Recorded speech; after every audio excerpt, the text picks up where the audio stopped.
Unang-una po sa lahat, kami po yung buong puso nagpapasalamat sa Diyos na kami po protektado. Hindi po kami nawakan ng COVID-19 at ang aming mahal sa buhay, lalo na po sa aming anak. Pangalawa po, pasalamat kami sa Diyos na sa aming company ngayon, despite na nangyari ngayon, nagliho po yung company namin ng maraming staff, maraming empleyado. Ay salamat sa Diyos na hindi po ako napapilang, hindi po ako napasama doon. Thank you Lord talaga sa nangyari. At saka pangatlo po ay nagpasalamat din po kami na sa karamdaman po namin. Pinigaling po ng Panginoong Diyos. Panginoong Jesucristo na siya po ay talagang tunay. Kami po nagpapatotoo na hanggang ngayon siya po ay nagpapagaling po talaga. Buhay talaga. Tsaka yung likod ko talaga yung last year lang na panalangin ni Brother Willie sa mga kapatid. Talagang after 6 months, 5 months, hindi ko na po naramdaman yung sakit. Talagang tuluyan ng gumaling. Salamat po sa Diyos talaga. At saka sa anak namin. Tapos sa anak po namin, 2 years ago, gusto po operahan ng doktor yung tonsil niya. Pero hindi po namin pinopera kasi po niniwala po kami na sa mga salita ng Diyos na siya nagpapagaling po. So yun po yung kinabitan po namin. At sa tulong din po ng panalangin ni Brother Willie at ng mga kapatid, kami po ay talagang tuwang-tuwa talaga dahil po 100% total healed na po yung kanyang tonsil. Praise God po talaga. Sobrang saya po namin. Salamat po sa Diyos sa lahat talaga na nangyayari sa amin. Talagang fully blessed talaga tayo. Maraming salamat po talaga. Marami na po kami gusto ipagpasalamat. Akala ko kukulangin na po yung oras. So, ramdam po namin na kasama po talaga namin ng Panginoong Diyos. Yun po lang na kasama po namin siya. Talaga pong big blessings na po yun talaga sa aming pamilya, sa aming mag-asawa.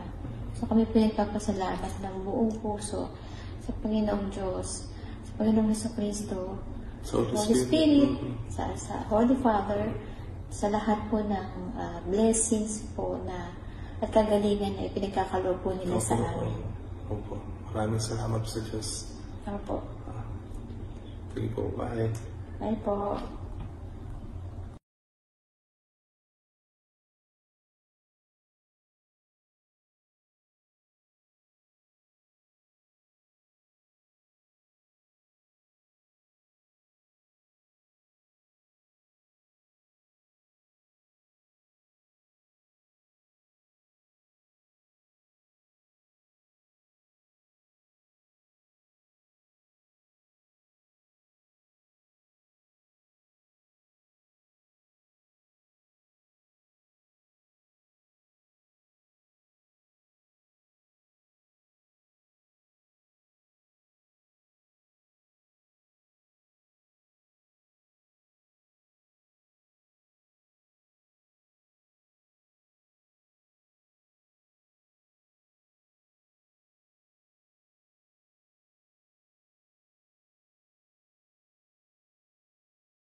Magandang umaga po sa lahat ng ating mga kapatid, sa lahat ng ating mga ka-Bible study. Dito po sa ating programa, Ang Mabuting Daan, Worldwide Bible Study sa Facebook Live, sa YouTube Live. Linggo po ng August 10, 2025. Salamat po sa Panginoong Diyos, mga kapatid.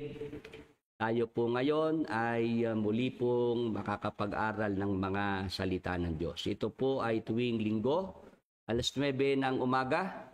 At kapag ka naman po Martes at Huwebes, alas 9 ng gabi. Sa mga bago pa lamang po sa ating Facebook page at YouTube channel, kung pwede po kayong mahingan ng favor na kayo po'y mag-subscribe, paki-like and share ang ating mga videos, paki-click ang notification bell nang palagi po tayong mabigyan ng notification pagka tayo po ay may mga ganitong live streaming at meron tayong mga bagong upload na videos. Tayo po'y agad na pong mag-umpisa. mga kapatid, mga ka-Bible study. Hindi ko na po kayo babatiin isa-isa. Yung ating oras po kasi ay mahalaga na magamit na po natin para po sa ating pag-aaral ng mga salita ng Diyos. Yung mga nandito sa Pilipinas at yung mga nasa abroad, magandang umaga po sa inyong lahat. Naway patuloy pong sumaati ng kapayapaan ng Panginoon. Kung nakahanda na po ang ating mga kapatid, ang ating mga ka-Bible study, tayo po ay mag-aral na po ng ating paksa. Ang ating paksa na pag-aaralan, ang kahulugan ng pagbibigay ng isang tao kay Satanas na hindi naunawaan ni Eli Soriano ayon sa Biblia. Ito po ang ating paksa, mga kapatid. Uulitin ko po ang kahulugan ng pagbibigay ng isang tao kay Satanas na hindi naunawaan ni Eli Soriano ayon sa Biblia. Alam po ninyo, mga kapatid, ito pong pagbibigay ng isang tao kay Satanas. Ito po yung ginamit ni Brad Eli sa akin noong 2009, October, dyan sa may Araneta Coliseum. Sino nakakatanda po dyan sa inyo, sa mga nanonood sa atin ngayon sa Facebook, YouTube? Meron po silang ginanap na pagtitipon-tipon noong 2009, October, sa may Araneta Coliseum, kung saan dyan po dineclare, dyan po pinahayag ni Brad Eli na ako ay kanyang ibinibigay kay Satanas. Tumayo yung isang MIC, yung Ato Tobias, at siya ang nagsabi na dapat ay ako ibigay kay Satanas. Dahil ako nga po ay tumututol sumasalukat ako sa mga maling tinuturo ni Brad Eli O ngayon, ang nangyari, ako po ay nagpahayag na ako ay tumitiwalag na. Ngayon, meron pa pong isang linggong negosasyon na kinakausap ako na wag akong aalis sa MCGI. Pinakiusapan ako nung nanay ng aking mga anak. Sabi ko, hindi na ako talaga magpapatuloy dyan. Kinausap din ako ng mga kapatid ni Brad Eli, yung mga matatanda sa kanyang lalaki. Yung Brad Robert, saka Brad Narsing. Namayapa na po pala yung Brad Narsing Soriano. Pinapaabot po natin yung ating pakikiramay. Naibalita sa akin na umanaw na yung Brad Narsing Soriano, yung tatay ng Ruth. Yon. Sila po yung nakikipag-negotiate sa akin noong 2009. Brother Willie, kami bahala kay Eli Boy. Kami makikipag-usap. Huwag ka ikaw mag-alala. Kami ang bahala sa kapatid namin. Basta huwag ka lang ikaw umalis sa samahan. Sabi ko, salamat po ako sa inyo. Kaya lang talaga buo na desisyon ko na ako ay aalis na. Kasi hindi ko na kaya magpaturo pa sa tagapagturo na mali-mali ang tinuturo. Saka ako pabago-bago sa lungatan. Yun po mga kapatid, dahil hindi po ako nakuha sa negosasyon sa loob ng isang linggo, marami kumakausap sa akin. Pagdating noong October sila'y nagtipon-tipon sa Araneta Coliseum, doon po pinahayag na ako ibinibigay kay Satanas. At marami po nagpalakpakan doon. Para silang para silang nasa piyesta na nagkagulo, nagsaya. Natuwa yung maraming ganit sa akin na ako ibinigay kay Satanas. Ngayon, ang dating po niyan sa mga miyembro, pag binigay na kay Satanas, ayon kay Brad Eli, yun ay impyerno na yon. Wala nang kaligtasan yun. At masamang tao yung ibinibigay kay Satanas. Kaya natakot na yung mga miyembro sa MCGI. Ang sabi ni Brad Eli, pag yan ay nasa lubong ninyo sa daan, huwag niyong kakausapin. Kasi binigay na kay Satanas yan eh.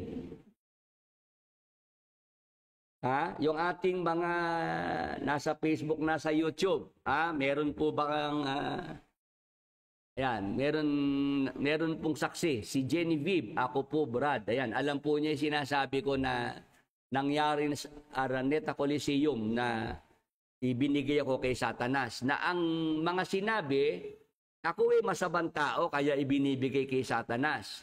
At ako ay wala ng kaligtasan at ako ay sa impyerno na. Kaya ang sabi ni Brad Eli, iwasan niyo yung Willie Santiago. Kahit kamag-anak niyo pa siya, huwag niyo siyang kakausapin kahit nasa lubong niyo yan. Pag ika pumunta sa bahay niyo, huwag niyo tatanggapin. Kasi binigay na kay Satanas yan. Kaya ako po, naranasan ko mga kapatid na meron ako nasasalubong na mga kamag-anak, mga kakilala, yung iba natulungan ko pa. Nung masalubong ako, iniiwasan na ako para ako may sakit na nakakahawa.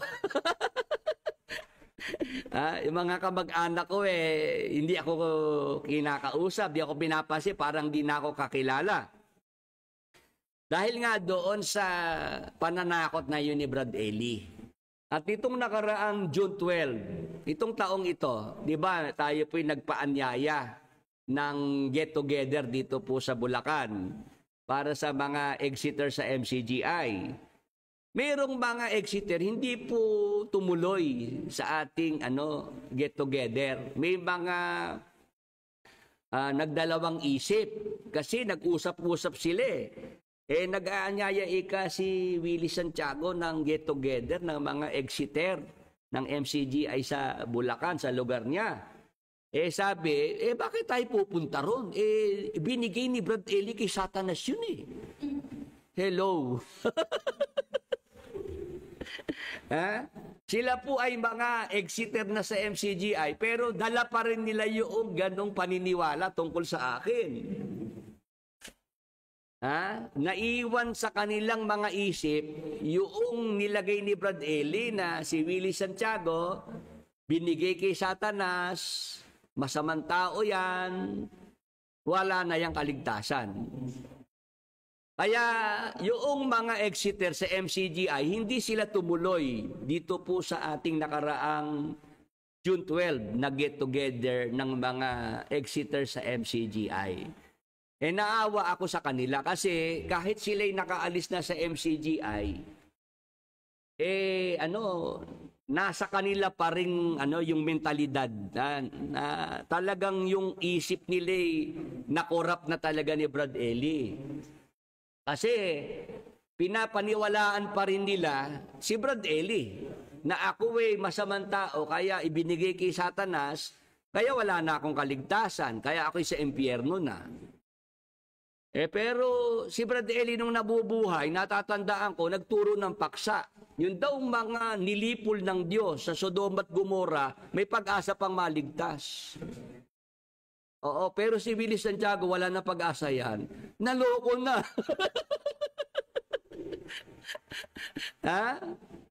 Bakit yung mga nilipol ng Diyos sa Sodoma at Gomora, para kay Brad Eli, may pag-asa pang maligtas? Pero ako na sumalungat, tumutol sa kanyang mga baling tinuturo, wala nang pag-asang maligtas. Ngayon, nakahanda na po ba ang ating mga kapatid, ang ating mga ka-Bible study? Para po maintindihan natin, ano ba ang totoong kahulugan ng pagbibigay ng isang tao kay Satanas? Na ito po hindi naunawaan ni Eli Soriano. Kasi para sa mga nasa MCGI, si Brad Eli ang the only sensible preacher in our time. Kung ipakilala ni Brad Josel si Brad Eli, the only sensible preacher in our time. Yun ang kanyang introduction kay Brad Eli paano yan?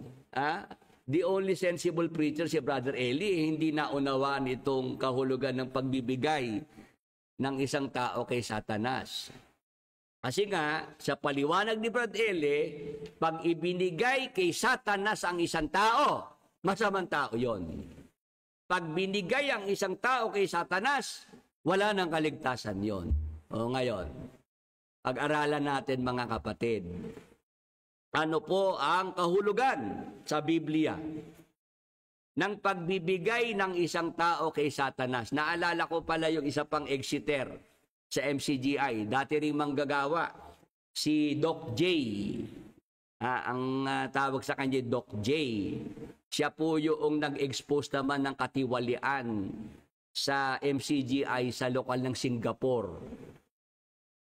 Ang ini-expose niya, yung si Robert, yung pumipirma ng cheque ni Brad Eli, si Robert. Oo. Nakita niya kung paano nilalaro-laro ni Robert yung abuluyan, yung collection sa Singapore. Kaya si Robert yumaman na ng husto. Sabi ko, swerte ni Robert. Nung yan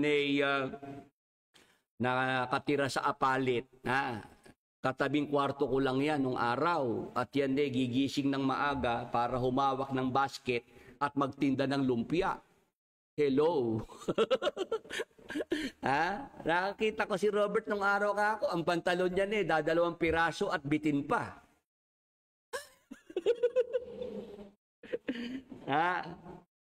Tapos ngayon mayamang-mayaman na si Robert. Nung nagmamanggagawa yan humahati sa akin si Robert sa Bible study sa pulong. At pinanghihinaan na ng loob. Gusto nang tumigil. Brad Willie, titigil na ako sa pagmamanggagawa. Bakit ka ako, Brad Robert? Hirap ika kasi ko Pag nagbasa ako ng Biblia, hindi ko naman ma-memorize. Hindi ko matandaan yung mga verses. Pag nagpapaliwanag naman ako, kinakapos ako. Sabi niya, saka parang hindi naman nakukumbinsi yung mga nakikinig sa akin. Sabi ni Robert sa akin niya, sabi ko, Brad, tuloy mo lang, sabi ko. Makukuha mo rin yan. Ayun. Siya mismo aminado sa sarili niya na parang hindi siya sa pagiging manggagawa Oo, sabi niya parang mas effective ako sa na lang ako, yung runner na lang ni Brad Eli, yung utusan, yung tagatakbo sa bangko, ganun, pagka may ipapadeposito, parang ikang yun ang trabahong para sa akin sabi ko, tiyagain mo lang ako at matututunan mo rin yan. Ayun, noong si Brad Eli nag-abroad na rin si Robert. At na-promote pa ng posisyon. Tumaas pa ang posisyon bilang manggagawa. At ngayon na siya. Kahanay na siya ng mga KNP. Talagang asensado na ang buhay. Marami na bang umasenso diyan sa mga KNP? Yun lang Efren. Karpintero lang yun Karpintero sa Magalang.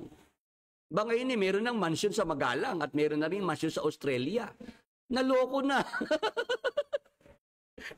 Yung Resti. Yun teller yun sa sa toll gate. Oo, taga-abot lang ng mga nagbabayad sa NLEX. Sa Malolos. Abi ngayon, milyonaryo na rin paano naging milyonaryo mga yan? Mga dati naman kukulo-kulo lang din ang tiyan. Sabi nga sa akin ng Doc J, Brother Willie, buti ikaw hindi ka natuksod dyan sa mga na yan. Yung mga nakasama mo na yan na sila'y nagyumaman. Buti hindi yun ang nasa isip mo nung ikay nasa MCGI. Yung ikay magpayaman din.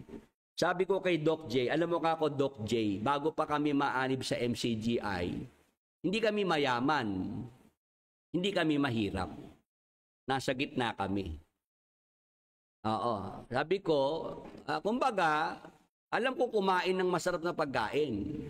Alam ko ring bilhin yung mga kailangan bilhin, yung mga gusto ko rin bilhin, nabibili naman namin nung araw Kasi hindi kami mayaman, hindi kami mahirap. Ito ka kung mga ito, kung mo galing sa hirap, no? Sila galing sa hirap, nung makatikim ng ginhawi, talaga namang gusto nilang tuloy-tuloy na yon kasi galing nga sa hirap. Hindi naman ho sa hindi naman sa ako sila aking iniinsulto. Sinasabi ko lang yung totoo. Iba naman kasi yung ikaw meron na, at maluwag sa buhay. Kaysa naman yung galing sa hirap, tapos nakatikim ng ginhawa. Kaya nasabi ko, ang hindi lang maganda yung kanilang pagginhawa galing sa masama. Galing sa pandaraya. Kung ikaw galing sa hirap at guminhawa ka dahil sa pagsisikap mo, lumabang ka ng patas, ng parehas, nagtrabaho ka, nagsikap ka, guminhawa ka, yumamang ka, okay lang yun. Sa mabuting paraan. Pero yumaman dahil sa pandaraya. Si Brad Eli, kaya yumaman ginamitan ng pandaraya. Sabi nga ng mga exiters, nabudol ika tayo ni Brad Eli. Yun pala ikang siya lumalabas na nakaswero, nakadextrose, pambubudol pala ika yun. Yun pala ikaswero, hindi naman pala nakatusok ng karayom. Wala palang karayom yung dextrose. Sabi ko nung mga exiter, natatawa ko pag nababasa ko Tapos pag kasi Brad Eli, umiiyak na. Ikakamera na, talagang yung buong buka ni Brad Eli nasa camera, nasa screen. Talaga naman ikaw, kung ano yung nasa bulsa mo, maibibigay mo talaga Oo, sabi ng mga exiter, kasi nakakaawa si Brad Eli. Biruin mo nagpo-programa sa telebisyon, sa pasalamat, nagpapaksa, may swero kamay. Diba? Sino hindi maaawa doon? Tapos pagka dumaing, umiyak. Diba? Kaya lahat ng laman ng bulsa namin, nauubos Dahil doon sa mga ginamit na taktika ni Brad Eli. Pagka nag-concert si Brad Eli, kinanta na through the years. Through the years, you never let me down. You turn my life around. Those sweetest days I found with you. Through the years. Naku, bumabaha pera pagka kinakanta ni Brad Eli through the years na yan. Sabi sa akin ng Doc J, buti Brother Willie, ka lang, hindi ka doon sa pera-pera. Kasi kako, maayos naman ng pamumuhay namin bago kami mapunta dyan Ako nga kako, nakapag-aral sa eskwelahan, private, mula elementary hanggang high school. Sila kako iba, mula sa hirap, gustong makaahon sa kahirapan. Kaya lang, gumamit ng mga pandaraya. Gumamit ng panlilinglang. Ginamit ang salita ng Diyos, ginamit sa negosyo. Ngayon, bakit tayo napunta dyan, mga kapatid? Yung si Doc J na exiter din sa MCGI. Sabi niya, Brother Willie, dahil ako'y exiter na sa MCGI, sabi wag raw akong papanoorin at papakinggan kasi binigay na rin ako kay Satanas. Sabi ni Doc J. Dalawa na tayo. Sabi ko, ganun ba? Sige ako, Doc J. Sa linggo ipapaksa ko yan, panoorin mo kako yung paksa. Kaya itong paksang ito kaya po ito ngayon natin tinatalakay kasi dahil po sa pangangailangan. Si Doc J kasi na nag-expose nga po ng katiwalian sa MCGI sa lokal ng Singapore. Nung magkausap kami, Brother Billy, ang sinasabi sa mga kapatid, wag na akong kakausapin wag akong papanoorin yung aking mga videos kasi ako'y binigay na rin kay Satanas. Kaya dalawa na tayong binigay kay Satanas. Sabi ko, mas nauna ako sa iyo. Ngayon, alamin na po natin mga kapatid. Itong ating paksa, pag-usapan po natin mga kapatid. Sa ating pasimulang katanungan, kaninong karapatan ang pagbibigay ng isang tao kay Satanas? Pasensya na po yung ating mga nagko-comment po ngayon, di ko mababase. Sa Martes at Huwebes na lang natin basahin. Pakisave na lang. Pagkasama ko na si Brad Edwin, siya na lang ang magbasa ng mga comment. Yung mga nagme-message po niya, sige, babasahin na lang po sa Martes at Huwebes. Doon na lang po natin yan bigyan ng pagtalakay. Kasi si Brad Edwin po ay pagka kasi Sunday, solo ko po Sunday kasi paksa, talaga may paksa. Hindi kagaya po pag Martes at Huwebes, talakayan yun kwentuhan. Kumbaga yun anything goes dun Wala namang script po yung aming pang Martes at pang Huwebes. Hindi kagaya po na Sunday, may paksa talaga, may outline Kaya pasensya na po kung hindi ko po mababasa yung inyong mga comment kasi kailangan ko na po magpaksa. Ang ating pasimulang tanong ganito, kaninong karapatan ang pagbibigay ng isang tao kay Satanas? Sa Biblia po, mga kapatid, mga ka-Bible study, meron bang mababasa na pagbibigay ng isang tao kay Satanas? At kung meron po, sino po ang may karapatan na magbigay ng isang tao kay Satanas? Basta sa isang talata ng unang Timoteo 1:19 hanggang 20, ganito po ang ating mababasa.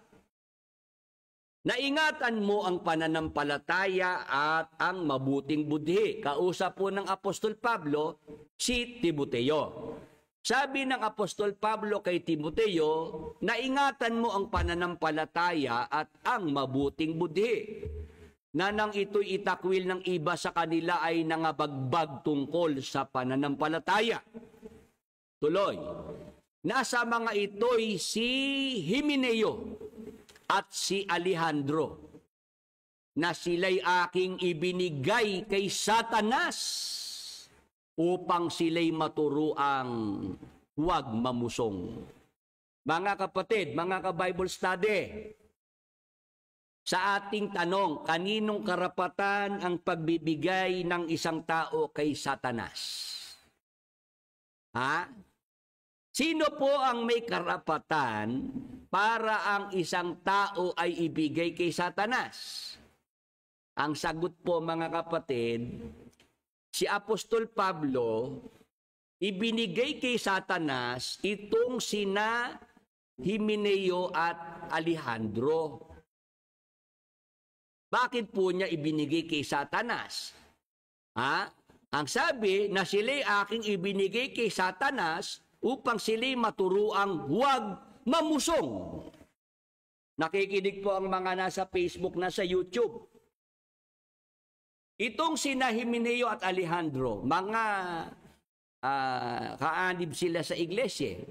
Meron silang masamang ginagawa. Ano po yon? Pamumusong. Ngayon, ano ginawa ng Apostol Pablo? Ibinigay kay Satanas itong mga gumagawa ng pamumusong. Nakakasunod po ang mga nasa Facebook, nasa YouTube. Ang pagbibigay ng isang tao kay Satanas, sa Biblia po, yan po ay karapatan ng isang apostol. Amen. Pwede po bang mag-amen ang mga nasa Facebook, nasa YouTube? Ang Apostol Pablo, ang mababasa sa Biblia, na gumawa ng pagbibigay ng isang tao kay Satanas. Ngayon, basahin niyo po ang Biblia kung ang ibang mga apostol ginawa rin yan. Hindi.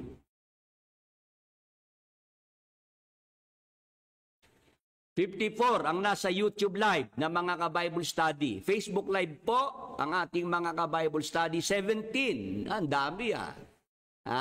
Salamat po sa Diyos. O sige, gusto nyo bang basahin muna ang inyong Biblia? I-check nyo. Sa mga apostol ng ating Panginoong Jesucristo, sino lang po ang gumawa ng ganyan? Na magbigay ng isang tao kay Satanas? Si Apostol Pablo yun. Ngayon, ang may karapatang magbigay ng isang tao kay Satanas ang isang apostol, gaya ni Pablo. Tanong, si Brad Eli, apostol ba?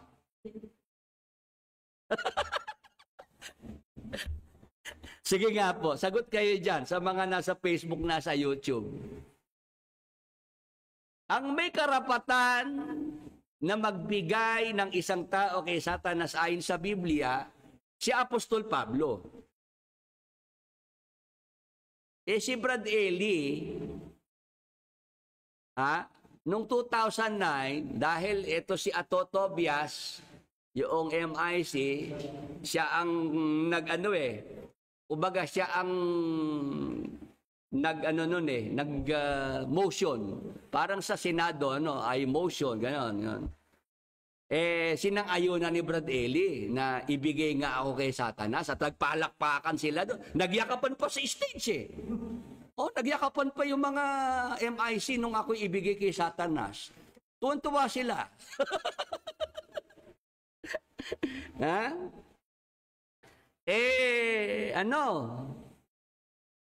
Meron bang karapatan si Brad Eli na magbigay ng isang tao kay Satanas?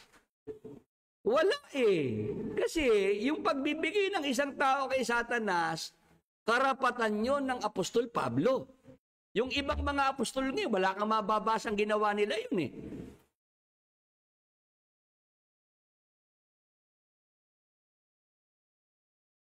Yan, para daw sa EDSA. Para daw sa EDSA 1. Nagyakapan yung mga tuwan-tuwa nung mapatalsik si Presidente Marcos.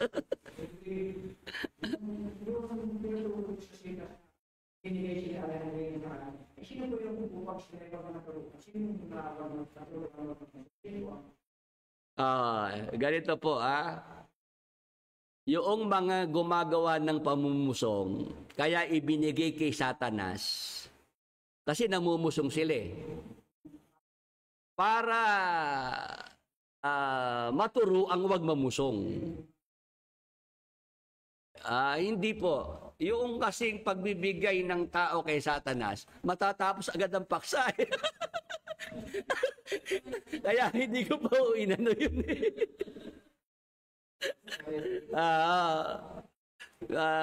yung talata po kasi malaman yan, di po ba? Kinuha ko muna ng punto yung pagbibigay kay Satanas, karapatan ng Apostol Pablo. Ngayon, pag sasagutin ko kaagad kayo, tapos na yung paksa, isang talata pa lang. Kumbaga, nakareserba sa bandang dulo pa. Kaya pakihintayin nyo, pakihintayin nyo po, Ngayon, live po kasi tayo, live, live ang ating pagtalakay. Ngayon, balikan ko lang po yung punto, Pinapakita ko lang na kung may ginawa man si Brad Eli sa akin noong 2009, na ako ibigay kay Satanas, wala siyang karapatan. Kasi yung pagbibigay ng isang tao kay Satanas ay karapatan ni Apostol Pablo yun. Karapatan ng isang apostol. Si Brad Eli hindi naman apostol.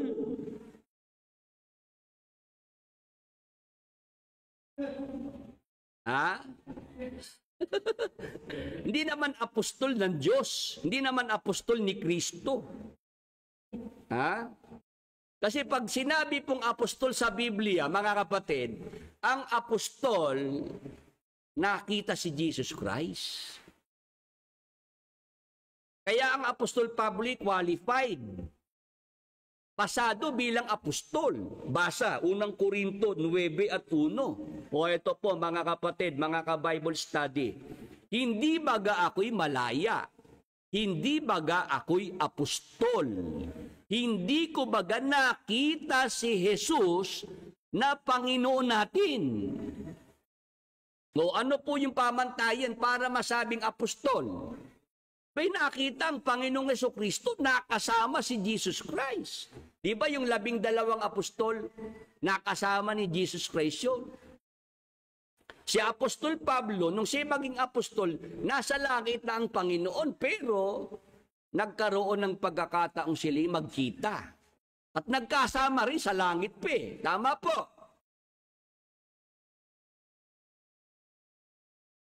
Ayan, marami nang pumapasok na tanong na umpisahan ni Brad Melvin eh. Ang tanong naman, ang tanong naman ano po ginawang kasalanan ng tao para ibigay kay Satanas? So ayan, sige, okay yung tanong na yon. Pupunta tayo yan maya-maya. Ang punto dito mga kapatid, mga ka-Bible study, walang karapatan si Brad Eli para magbigay ng isang tao kay Satanas kasi hindi naman siya apostol. Kasi ang apostol, gaya ng Apostol Pablo, nakita niya si Jesus Christ. At pagka-apostol ka, may mga tanda ng pagiging apostol. Basa, 2 Korinto 12 at 12. Ito po ang nakasulat. Mga kapatid, mga ka-Bible study, tunay na ang mga tanda ng apostol ay pawang nangyari sa inyo sa buong pagtitiis, sa pamamagitan ng mga tanda at mga kababalaghan at ng mga gawang makapangyarihan. Nakikinig po ang mga nasa Facebook, nasa YouTube. Kausap ng Apostol Pablo yung mga nasa Korinto. Ano sabi ng Apostol Pablo sa mga nasa Korinto? Tunay na ang mga tanda ng apostol ay pawang nangyari sa inyo. Ibig sabihin, naranasan ng mga nasa Korinto yung mga tanda ng pagka-apostol ni Pablo. Ano po yung mga tanda ng apostol? Sa pamamagitan ng mga tanda at mga kababalaghan at ng mga gawang makapangyarihan. Ano dapat nating maintindihan mga kapatid, mga ka-Bible study? Ang mga apostol, may palatandaan. Ano pong palatandaan? Makakakita ka ng mga tanda, mga kababalaghan, mga gawang makapangyarihan. Diba yung mga apostol nagpapagaling ng may sakit? Bumubuhay ng mga patay. Tama po ba? Amen po sa mga nasa Facebook, nasa YouTube. Ang mga apostol, mayroong ganyang kapangyarihan na bigay ng Diyos. Magpagaling ng may sakit. O si Brad Eli po ba, may kapangyarihan para magpagaling ng may sakit? Wala. Ano ang itinuro ni Brad Eli sa mga may sakit? Uminom ng ihi. Naloko na.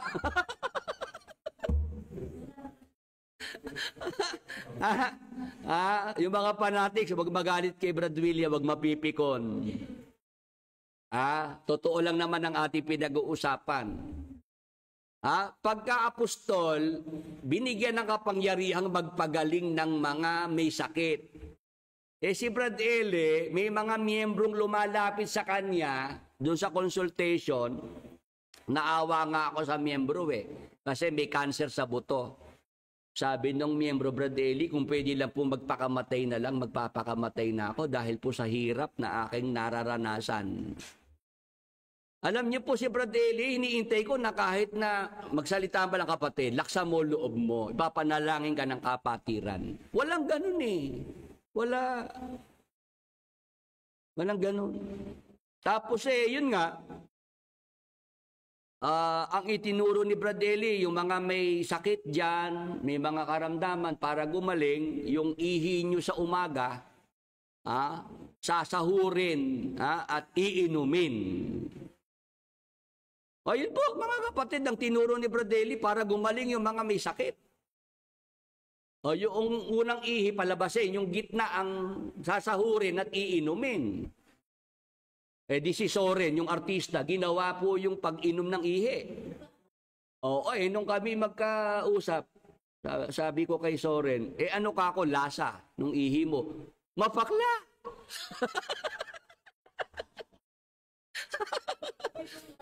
Apo, tapos, nung si Brad Eli na po ang matanong sa programa namin live, kayo po ba Brad Eli?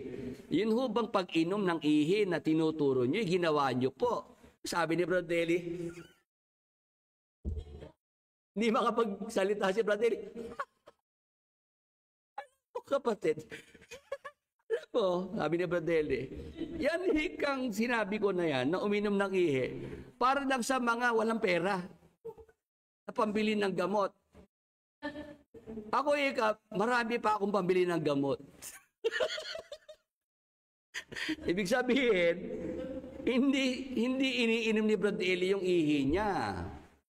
Yun ay tinuro lang niya sa mga may sakit na walang pambili ng gamot. Yun, ang ano dyan, yan ang pinainom ng ihi, yung mga miyembro, pero yung nagturo na uminom ng ihi, hindi niya ginagawa. Ayan po, mga kapatid, ang daming tinuro ni Brad Eli, yun daw langgam, pag nakita mo, nasa asukal, wag mo nang alisin, isama muna sa pagtitimpla mo ng kape. Hello, kasi yun daw mga langgam may enzyme. Makakatulong daw yun para sa ikaw ay gumaling sa mga sakit mo, yung langgam. Kaya yung mga miyembro, talagang pagka magtitimpla ng kape, naghahanap sa asukal ng mga langgam.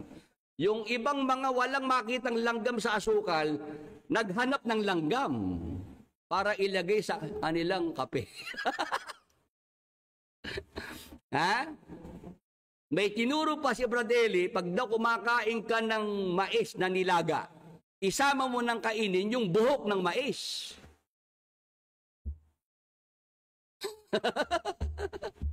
Tapos ang pinakahuli, nitong may pandemya na po ng COVID-19, ano turo ni Brad Eli? Gumamit ng tanso. Yun daw, copper, yung tanso, yun daw ay makakalaban sa COVID-19 na virus. Ano ginawa ng mga miyembro? Ayun, ginawang bracelet ang mga tanso. Pati mga baby nila, sanggol, may bracelet na tanso, panlaban daw sa COVID-19. Pati daw yung pagputok ng Bulkang Taal, yung abo, yun daw ay nakatulong daw yun para mahadlangan yung COVID-19. Kasi nga, si Brad Eli, hindi apostol. Wala siyang kapangyarihan para magpagaling ng may sakit. Kaya kung ano-ano mga tinuturo sa mga miyembro. Tama po. Yung mga apostol sa Biblia, may kapangyarihang magpalayas ng masasamang espiritu. Tama po. Yung mga inaalihan, sinasaniban ng masamang espiritu, yung mga apostol, napapalayas yun. Noong merong nagwawala doon sa pasalamatan babae, sigaw na sigaw, tinatanggal ang damit, naguhubad. May pumunta kay Brad Eli, Brad Eli, puntahan niyo po yung kapatid, patungan niyo ng kamay para lumayas yung masamang espiritu. Sabi ni Brad Eli, ba't ako? Kung sa akin lumipat yun.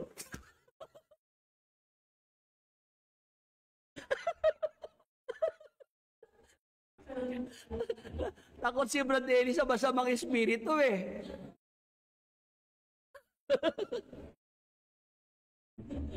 Ayan. Totoo po yun, totoo po yung aking sinasabi ito. Yung kasing kapatid na babae, galing pa po yun sa Quezon Province. Dumating sa pasalamatan, mga madaling araw na, hindi ho nakatulog, hindi rin kumain. Kaya yun, nagwawala doon. Nung mapainom na po ng mainit na kape, nakapag-almusal, kumalme.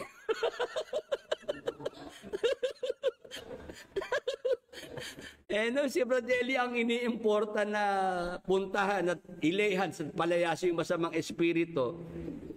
Sabi ni Brad Eli, ba't ako? Kung sa akin lumipat yun. Takot malibatan ng masamang espiritu. O paano nga apostol si Fratelli niyan? Ha?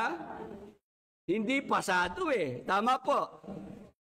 Oo. Ang may karapatan na magbigay ng isang tao kay Satanas, ang isang apostol, kagaya ni Apostol Pablo. Kaya ako po mga kapatid,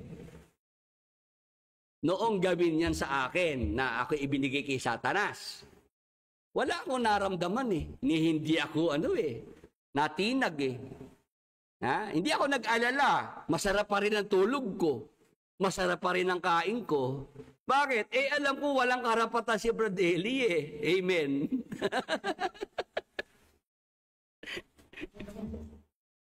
Ha? Hindi ako bagabag. Hindi ako nataranta. Wala akong naramdamang anuman kasi alam kong walang karapatan si Brad Eli para magbigay ng isang tao kay Satanas. Kasi sa Biblia, ang may karapatan na gawin yon, ibigay ang isang tao kay Satanas, ang isang apostol, gaya ni Pablo. Ngayon, may nagtatanong, ano raw yung kasalanan nitong mga ibinigay kay Satanas? Itong sina Himeneo at Alejandro. Di babasahin ko.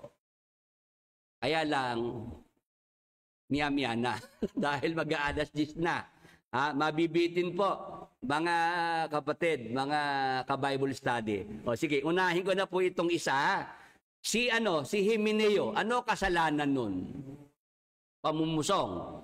Ano ba yung pamumusong na ginawa ni Himeneo?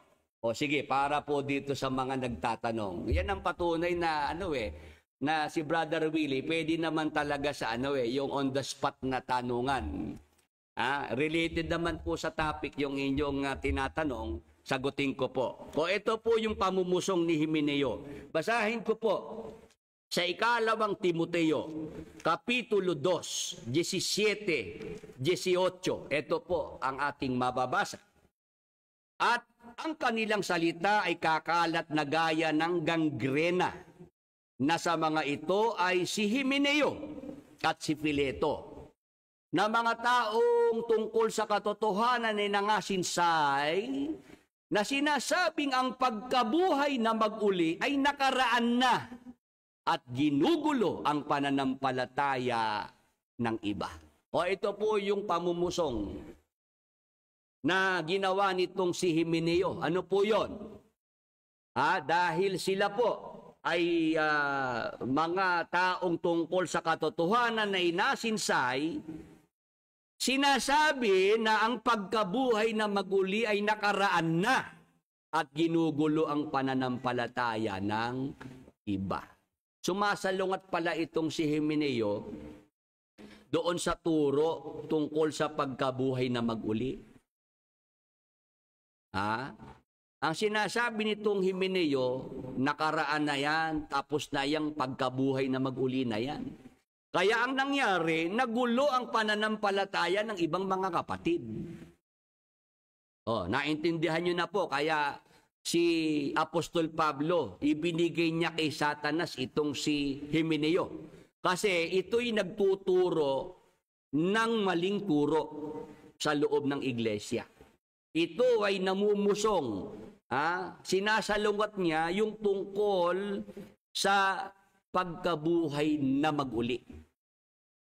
Kasi ang pagkabuhay na mag-uli, mangyayari yan pag bumalik na si Jesus Christ. Amen. Yung ating tinatawag na rapture, pag dumating si Jesus Christ sa rapture, doon mangyayari yung pagkabuhay na mag-uli. Itong si Himeneo, tinuturo niya, sinasabi niya, nakaraan na yung pagkabuhay na mag-uli na yan. Kaya ginawa ng Apostol Pablo? Ibinigay niya kay Satanas. Itong Alejandro naman, ano naman ang kasalanan ng Alejandro? Basahin natin. Ikalawang Timoteo 4:14. Ito po nakasulat, mga kapatid. Si Alejandro na panday tanso ay ginawan ako ng lubhang masama. Gagantihan siya ng Panginoon ayon sa kanyang mga gawa. Ayan po, mga kapatid, mga ka-Bible study. Si Alejandro naman, sabi ng Apostol Pablo, ginawan ako ng lubhang masama. Di ito naman salungat naman sa mga ngaral. Gumawa ng masama sa Apostol Pablo. Hindi na lang po detalyado ng Apostol Pablo yung lubhang masama na ginawa nitong Alejandro kay Apostol Pablo. Kaya ito ang Apostol Pablo, ginamit niya yung kanyang karapatan na sila'y ibigay kay Satanas upang sila'y maturuang wag mamusong. Yung pagbibigay kay Satanas, mayroong intensyon. May motibo ang Apostol Pablo, kaya niya ginawa iyon. Tandaan natin mga kapatid, ang Apostol Pablo, ibinigay niya kay Satanas itong mga binabanggit na ito, hindi naman kagaya nung nasa isip ni Brad Eli. Si Brad Eli, ibinigay ako kay Satanas para ako ipahamak. Kasi ang deklarasyon ni Brad Eli, yung Willie Santiago na yan, binigay kay Satanas, masamang tao, walang kaligtasan at maiimpyerno na yan. Kay Brad Eli yun. Ngayon, si Apostol Pablo, hindi ganon ang nasa isip ng Apostol Pablo. Hindi ganon ang motibo ng Apostol Pablo nang siya magbigay ng isang tao kay Satanas. Hintayin nyo lang po mga kapatid. Lilinawin ko po yan sa kabuuan ng ating paksa. Dito pa lamang po, napatunayan natin, walang karapatan si Brad Eli para magbigay ng isang tao kay Satanas. Kumbaga, yung ginawa sa akin ni Brad Eli, invalid. Kumbaga, sa impeachment, void ab initio.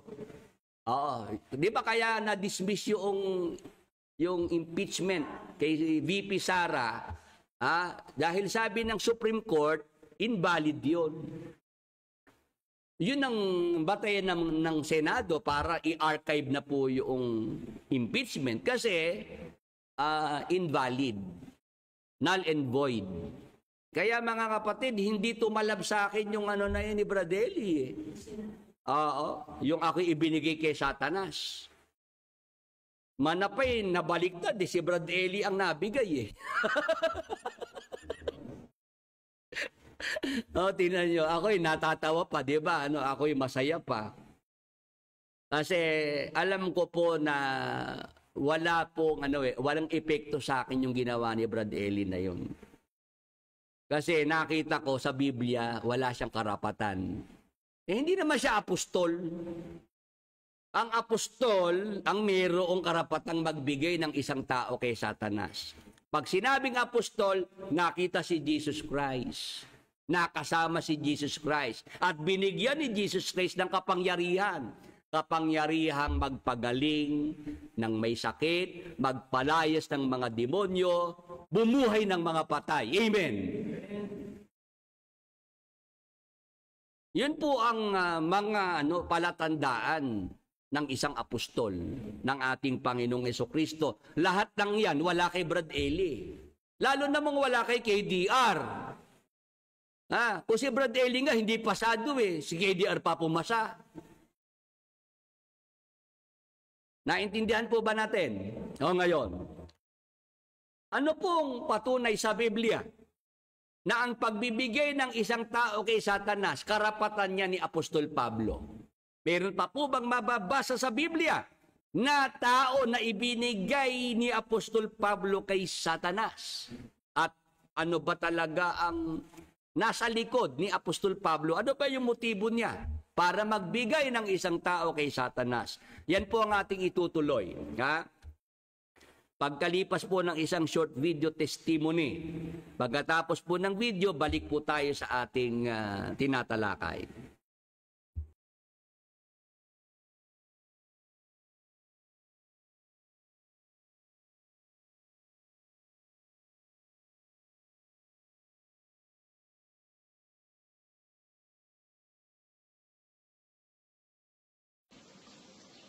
Magandang araw mga kapatid.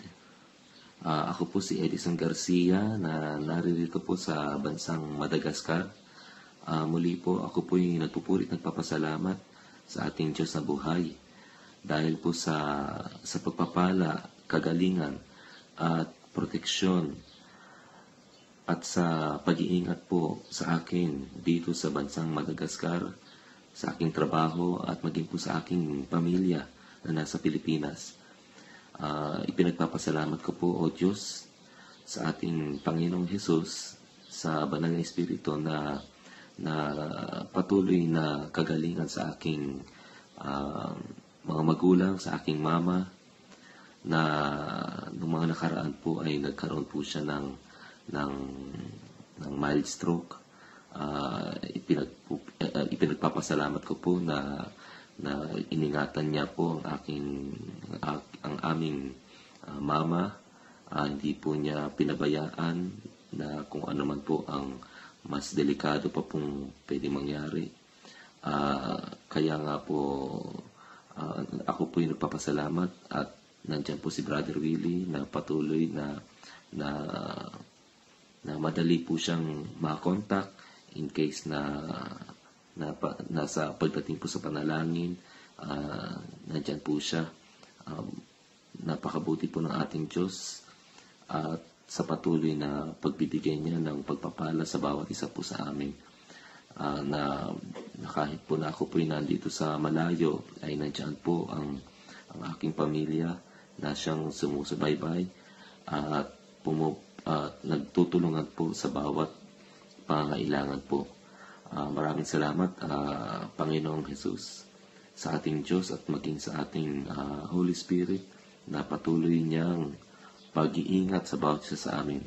Maraming salamat, Brother Willie, sa patuloy na pag-iingat at madaling makontak sa ating mga kahilingan pagdating po sa panalangin. Napakabuti niyo po, O Diyos. Ikaw po ang siyang manguna sa bawat isa sa amin.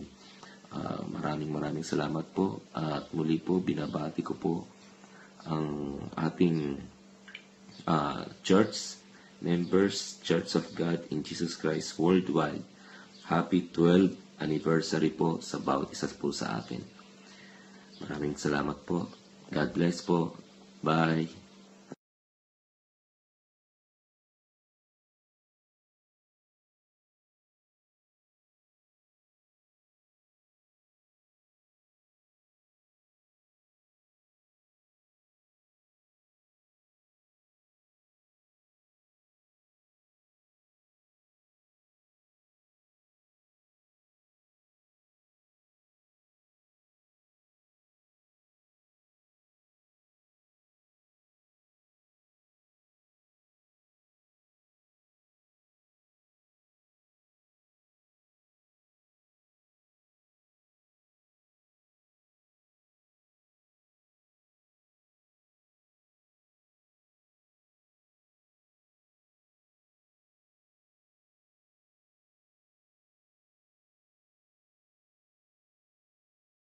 Muli po, magandang umaga sa lahat po ng ating mga kapatid, sa lahat ng ating mga ka-Bible study.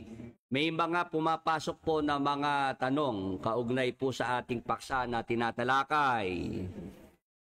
Dasya Zamora, may kapatawaran pa rin po ba yung mga naibigay ni Pablo kay Satanas? Pakihintay nyo lang po itong ating paksa, hayaan nyo pong matapos at masasagot po ang inyong mga itinatanong.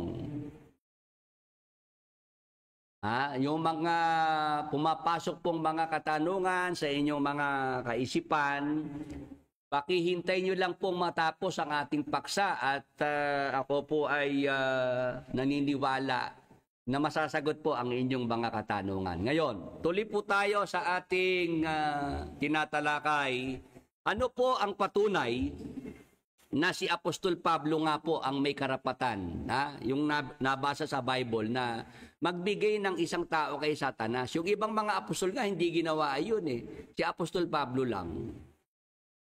Meron pa po ba siyang ibinigay kay Satanas na tao? At ano ang layo ng Apostol Pablo sa pagbibigay ng isang tao kay Satanas? Basahin natin, unang Korinto 5:1, patuloy hanggang 5. Sa kasalukuya'y nababalita na sa inyo'y may pakikiapid, at ang ganyang pakikiapid ay wala kahit sa mga hintil, na isa sa inyo'y nag-aari ng asawa ng kanyang ama. May nangyari po pala sa Korinto, mga kapatid, mga ka-Bible study.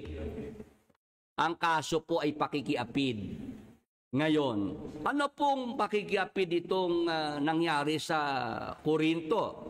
Ang sabi ng Apostol Pablo, sa kasalukuya'y nababalita na sa inyo'y may pakikiapid, at ang ganyang pakikiapid ay wala kahit sa mga hentil. Ano po yon? Na isa sa inyo'y nag-aari ng asawa ng kaniyang ama. Ano ibig sabihin? Yung kanyang tatay may asawa, stepmother. Tapos, yung anak noong tatay nagkaroon ng relasyon sa kanyang stepmother. Ang nangyari, incest. Incest, ano po? Ngayon, ano sabi? Tuloy natin na ang basa. At kayo'y mga mapagpalalo, at hindi kayo bagkus nangalumbay upang maalis sa gitna ninyo ang gumagawa ng gawang ito. Mga kapatid, mga ka-Bible study, alam ba nung mga nasa Korinto yung nangyayari na yon? Alam. Pero meron ba silang ginawa? Wala silang ginawa. Hindi sila umaksyon. Ang nangyari, hinayaan lang nung mga nasa Korinto yung pakikiapid na nangyayari sa kanilang kalagitnaan. Lumalabas kung sintidor itong mga nasa Korinto. No?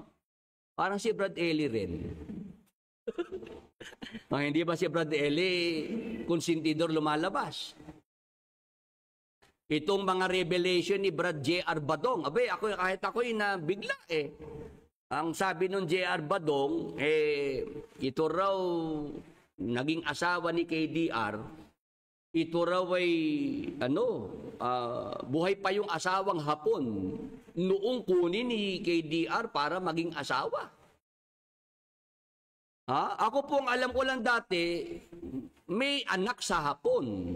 May anak sa Hapon. Yun lang ang alam ko kasi yun lang ang ibinigay ni Brad Eli na impormasyon noon. May anak sa Hapon kasi nagtrabaho sa Japan. Yung cultural dancer. Ang sabi pa ni Brad Eli, cultural dancer. Tapos si Brad Eli din nagsabi later on, Japayuki. Ano kung Japayuki? Sabi ni Brad Eli. Oo. Hindi sa akin ang galing yun kay Brad Eli. Nung ako'y wala na sa MCJ, pati yung pagiging Japayuki sa akin na kinarga. Ako rin nagkakalat. Hindi, si Brad Eli ang kasi pinagtatanggol niya si KDR. Nandiyan na yung mga usap-usapan. Siguro napipiko na si Brad Eli. Wala na tuloy, naging padalos-dalos na si Brad Eli. Sabi ni Brad Eli, kung Japayuki. Nagbago naman sumampalataya naman. Di ba si Maria Magdalena, di ba? Yun pa ang kanyang ginamit. O ngayon, itong si Brad J.R. Badong, nung siya mag-exit, sinabi niya, yung kinuha ni KDR na asawa, may asawang Hapon, buhay pa yung Hapon. Buhay pa yung Hapon. Ano doon? Ano nangyari doon, mga kapatid? Di ba? Di parang ganito rin. Kinonsinti ni Brad Eli, pinagtakpan pa yun pinagtakpan pa. O ngayon, ganun po yung nangyari sa mga taga-Korinto. May nangyaring incest, pakikiapid, yung anak noong kanyang tatay nakipagrelasyon sa asawa ng kanyang tatay, sa kanyang stepmother. Walang ginawa ang mga taga-Korinto. Nabalitaan nyo ng Apostol Pablo, kaya siya sumulat. Kasi dapat inalis ng mga taga-Korinto yung nangyayari na yan, yung gumagawa nung ano na yan, pakikiapid. Dapat alisin sa kanilang kalagitnaan. Ito pa ang Apostol Pablo, kailangan siya pa ngayon ng ang sumulat para itong mga taga-Korinto mapagsabihan niya. O ngayon, ano nangyari? Tuloy ang basa. 3, sapagkat ako sa katotohanan, bagamat wala sa harapan ninyo sa katawan, ngunit ako'y nasa harapan ninyo sa espiritu. Akin ngang hinatulan na ang gumagawa ng bagay na ito, na tulad sa ako'y nahaharap. Dahil walang aksyon ng mga taga-Korinto, ang umaksyon ay si Apostol Pablo. Siya ang kumilos. Ano yung kanyang naging pagkilos? Sabi ng Apostol Pablo, akin ngang hinatulan na ang gumawa ng bagay na ito na tulad sa ako'y nahaharap. Tuloy, sa pangalan ng ating Panginoong Hesus, nang nangagkakatipon kayo at ang aking espiritu na taglay ang kapangyarihan ng ating Panginoong Hesus, upang ang ganyan ay ibigay kay Satanas sa ikawawasak ng kanyang laman, upang ang espiritu ay maligtas sa araw ng Panginoong Hesus. Mga kapatid, mga ka-Bible study, ano po ang hatol na ginawa ng Apostol Pablo doon po sa nasa Korinto na gumagawa ng pakikiapid? Ang hatol ng Apostol Pablo, ibigay kay Satanas, upang ang ganyan ay ibigay kay Satanas sa ikawawasak ng kanyang laman. Kaya dito po sa ating binasang talata, mga kapatid, mga ka-Bible study, talagang matibay na si Apostol Pablo bilang apostol sa mga hentil. Siya po yung gumawa ng pagbibigay ng isang tao kay Satanas. Tama po? Tama po ba? Mayroong intensyon ng Apostol Pablo, kaya niya ginawa na magbigay ng isang tao kay Satanas. Ipinagpapaon ako na sa inyo, mga kapatid, mga ka-Bible study. Si Apostol Pablo, alam niya yung ginagawa niya. At meron siya magandang motibo, kaya niya ginawa iyon. Si Brad Eli, yung pagbibigay kay Satanas, ng isang tao, gaya ng ginawa niya sa akin, hindi alam ni Brad Eli yun.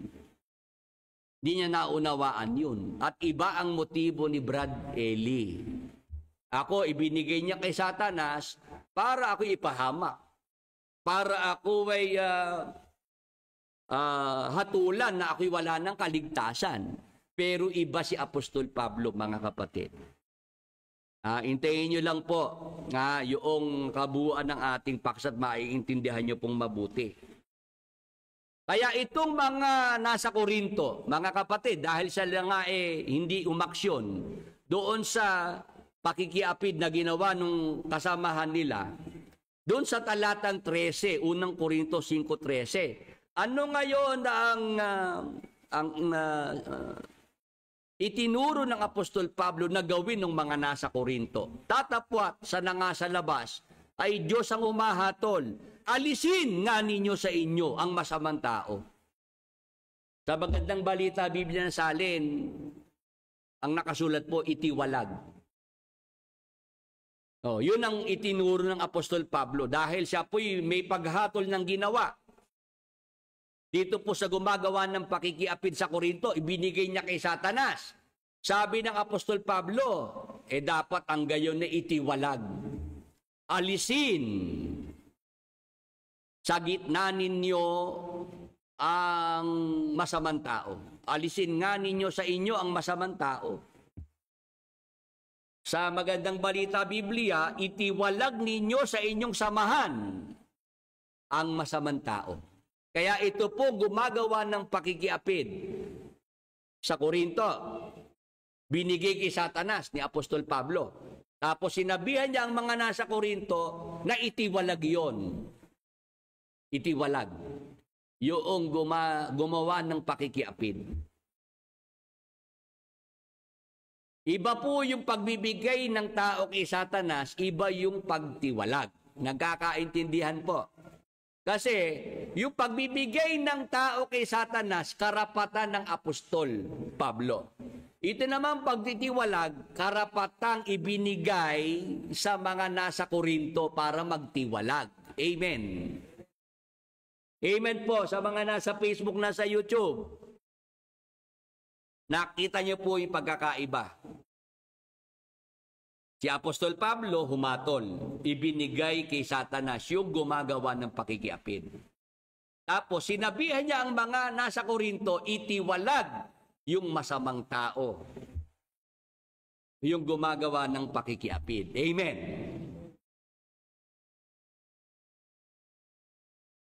May nagtatanong, may kapatawaran pa rin ba yung mga naibigay kay Satanas?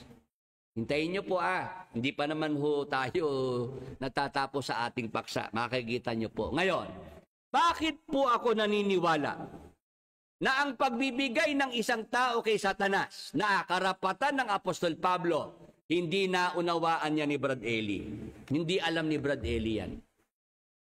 Ano ang dahilan? Basa, Ikalawang Pedro 3:15, 16. Ito po ang nakasulat, mga kapatid, mga ka-Bible study. At inyong ariin na ang pagpapahinuhod ng ating Panginoon ay pagliligtas, na gaya rin naman ni Pablo na ating minamahal na kapatid, na ayon sa karunungang ibinigay sa kanya ay sinulatan kayo. Si Apostol Pedro, sinasabihan niya ang mga kapatid, mga unang Kristiyano, na si Apostol Pablo bilang isang minamahal na kapatid, may karunungang ibinigay ang Diyos sa kanya. At si Apostol Pablo, sumulat naman sa mga kapatid. Ano sabi ng Apostol Pedro sa mga sulat ng Apostol Pablo? Tuloy sa 16. Gayon din naman sa lahat ng kanyang mga sulat, na dooy sinasalita ang mga bagay na ito, na dooy may ilang bagay na mahirap unawain. Mga kapatid, mga ka-Bible study sa Facebook at YouTube, yung mga sulat ng Apostol Pablo, ayon kay Apostol Pedro, ano po yun? May mga sulat si Apostol Pablo, mahirap unawain. Si Apostol Pedro, nahirapan na maunawaan. Si Brad Eli pa makaunawa. Naloko na. Nakita niyo po, mga kapatid, mga ka-Bible study, aminado ang Apostol Pedro sa mga sulat ng Apostol Pablo, meron doon mahirap unawain. Kahit si Apostol Pedro, yung mga sulat ng Apostol Pablo, hindi niya, hindi siya nadalian para yun ay maunawaan. Nahirapan din si Apostol Pedro na maunawaan ang mga sulat ng Apostol Pablo. Kung si Apostol Pedro nahirapang maunawaan ang mga sulat ng Apostol Pablo, si Brad Eli na hindi naman apostol ang makaunawa pa. Amen. Nakuha niyo po yung punto, mga kapatid, mga ka-Bible study. Yung mga fanatics dyan, sana mag-isip-isip. Masyado kayong fanatic kay Brad Eli? Ngayon, hindi naman apostol si Brad Eli. Si Apostol Pedro nga, mababasa mo, nagpagaling ng may sakit. Bumuhay ng patay. Tama po. Pagdating sa mga sulat ng Apostol Pablo, umamin siya na mahirap maunawaan ng mga sinulat ng Apostol Pablo. Ngayon, dahil hindi naunawaan ng iba ang mga sulat ng Apostol Pablo, ano ginagawa nila? Na isinisinsay ng mga di nakakaalam at ng mga walang tiyaga. Naggaya rin naman ng kanilang ginagawa sa ibang mga kasulatan sa ikapapahamak din nila. Ayan po, mga kapatid, mga ka-Bible study. Dahil nga may mga sulat ang Apostol Pablo, mahirap unawain. Yung mga hindi nakakaunawa, ano ginagawa? Isinisinsay na lang. nung mga hindi nakakaalam at ng mga walang tiyaga. Kaya kapag ka po ang isang mangangaral, binabasa ang mga sulat ng Apostol Pablo, hindi naman naunawaan, delikado po yun. Oo, hindi naman niya naunawaan yung mga sulat ng Apostol Pablo, ginagamit niya. Kagaya ng ginawa ni Brad Eli. Ibinigay ako kay Satanas. Tapos may paliwanag si Brad Eli na pag binigay kay Satanas, wala nang kaligtasan. Sa impyerno na. Delikado po yun, mga kapatid, mga ka-Bible study. Ngayon, kapag ka po ang mangangaral, tagapagturo, walang unawa, hindi naman naunawaan ng Biblia, ang mga sulat ng Apostol Pablo.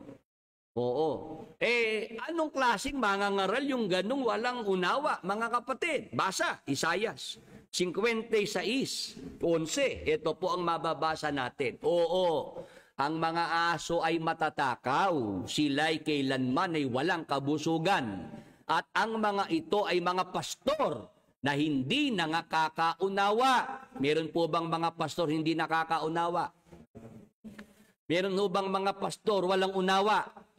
Marami. Ngayon, sabi po ng Biblia, yung mga pastor na hindi nakakaunawa, mga asong matatakaw. Kailanman ay walang kabusugan. Sila'y nagsilikong lahat sa kanilang sariling daan, na mula sa lahat ng dako, bawat isa'y sa kanyang pakinabang. Yun po palang pastor na walang unawa. Hindi nakakaunawa sa mga salita ng Diyos sa Biblia. Hindi naunawaan ang mga salita na sinulat ng Apostol Pablo. Yun po pala yung mga pastor na walang unawa, mga asong matatakaw. Tapos, yun po pala ang mga hangad lamang ay pakinabang. Ang habol po nun ay pakinabang. Si Brad Eli po, mga kapatid, pag ating pinag-aralan, yung kanyang ginawa na yan, lumalabas si Brad Eli, walang unawa na pastor tama po. Walang kabusugan. Asong walang kabusugan. Yung sinasabi ni Brad Eli patungkol sa ibang mga tagapagturo, siya pala yun. Bumalik lahat sa kanya.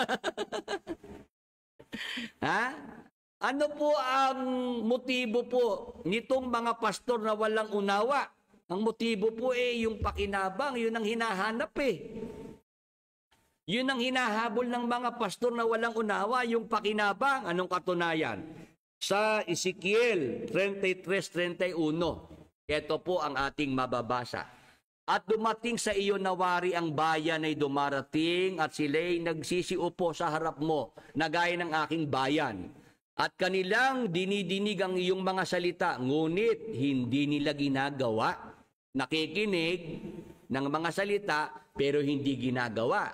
Sapagat sila'y nagsasalita ng malaking pag-ibig sa kanilang bibig.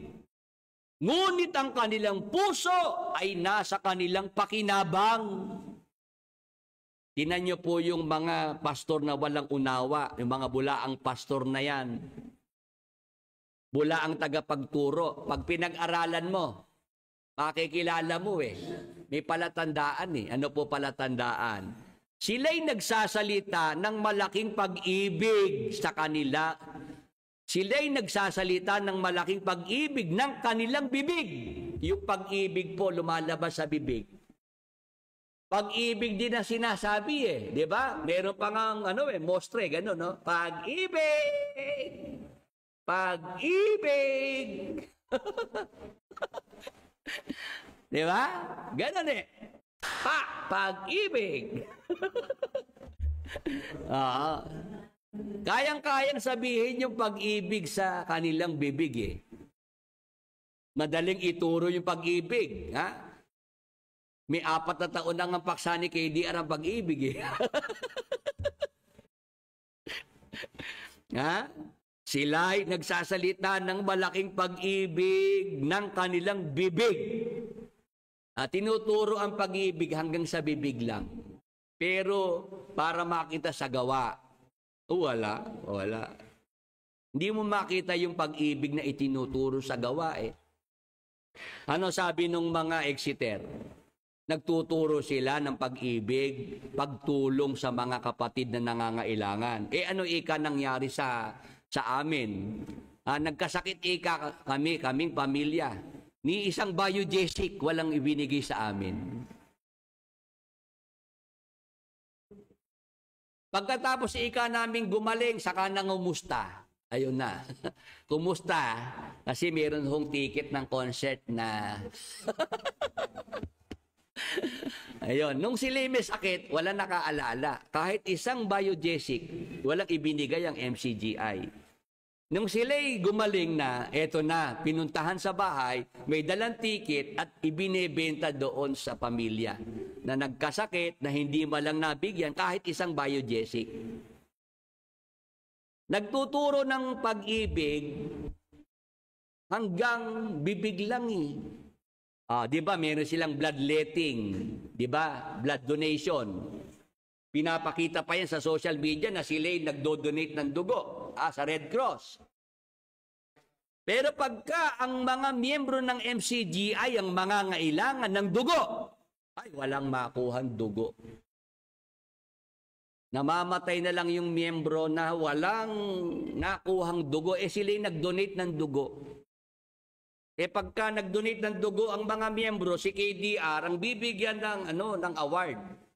Bibigyan ng Red Cross ng award ang MCGI, si KDR ang naka-front, ang tumatanggap ng karangalan. Huwag kayong yung mga nandiyan sa MCGI, gumamit naman ng isip kahit kapiraso lang. Sa social media, pinagmamalaki nyo, meron kayo libreng ospital. Hindi pa nga tapos. Naloko na. Yung ginagawang ospital sa Apalit, hindi pa nga tapos eh. Pinagmamalaki nyo ng libreng ospital. Para lang yung kasabihan niya, binibilang na ang sisiw, hindi pa naman napipisa ang itlog. Ganun po yun eh. Diba? Para bilangin mo na yung sisiw, hindi pa napipisa yung itlog. Pinagmamalaki na ng mga fanatics, libreng ospital, hindi pa nga natatapos. Pero pag-aralan mo, bakit yung mga negosyo, yun ang tapos. Yung KD Rock na yan, Camp Adventure, tapos. Yung kanyang coffee shop, tapos. Yung House of Chicken, tapos. Pero yung ospital, iwangwang, nakabitin. Nagsasalita ng pag-ibig sa kanilang bibig. Pupuntahan yung mga may sakit. Sabi, naawa ko rin sa mga matatanda na may sakit. Pag pinuntahan nyo yung may sakit na matanda, kung gagawin nyo po yung nasa Biblia, patungan ng kamay, ipanalangin para gumaling. Pahiran ng langis para gumaling ang may sakit. Di ba? Yun ang nasa Biblia. Hindi eh. Yung mga may sakit na matatanda na nakahiga na lang, sasayawan ng mga dumalaw. Ikembot mo. Yung mga matatanda sa halip na nagpapahinga, naiistorbo pa. Di ba? Kasi kakantahan, sasayawan eh. Mas makuswelo kung bigyan mo na lang ng pagkain o kaya may dala kang gamot. Di ba? Keso, iistorbuhin nyo at kayo manggugulo dun sa bahay ng may sakit. Hindi nakakatuwa yung ginagawa, Magtuturo ng pag-ibig hanggang sa bibig lang. Hindi naman nakikita sa kanilang mga gawa. Sabi ng kasulatan, sila ay nagsasalita ng malaking pag-ibig ng kanilang bibig, ngunit ang kanilang puso ay nasa kanilang pakinabang. Pag-aralan niyo si KDR, Di ba siya nagtuturo ng pag-ibig? O siya ba nakikita niyong umiibig sa inyo? Ginagawa ba niya tinuturo ni KDR? Siya ba mismo ina-apply niya yung pag-ibig? Pag ba si KDR nagsasalita, meron tinuro si KDR pagka daw ikaw ay hindi nagbigay, lumalabas ikaw ay nagdadamot at wala kang Diyos. Hindi ka tumitiwala sa Diyos pagka ikay madamot.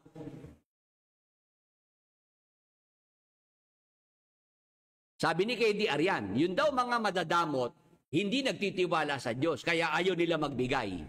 Dapat, si KDR, para maturuan niya ng pagbibigay yung mga miyembro, siya unang magbigay. Amen. Ang alam na ni KDR ay manghingi Puro kabig. Walang patulak.